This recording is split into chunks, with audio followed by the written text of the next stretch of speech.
So, what exactly are these? Well, you can think of them as high-strength clamps for securing building services. And because you're not drilling into any concrete, you completely get rid of hazardous silica dust, which, is a huge deal for site safety. Okay, first up, the advantages. The real game changer here is that it's zero impact. Since you're clamping instead of drilling, you don't damage the decking or mess with the building's fire integrity.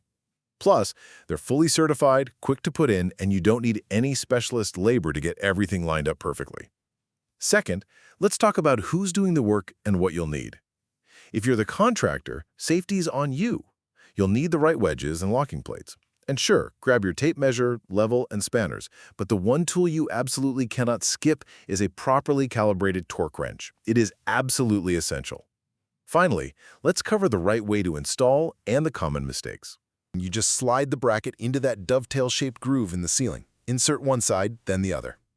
Once it's positioned, rotate the wedge clockwise so the cams bite right into the sides of the channel for a secure hold. Finally, precision matters with tightening. You absolutely cannot guess the torque here.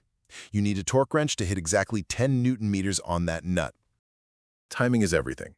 You can only install these after the concrete has reached its full strength. Any sooner and you could actually deform the decking. Some major red flags: never apply sideways loads and don't use swivel joints. And remember that torque wrench? This is where it's non-negotiable. Over or under tightening puts the whole system at risk. Just stick to the manufacturer's guidelines, and you'll get a secure, adjustable installation with zero impact on the building. Stick to those specs, and you'll have a hold you can trust.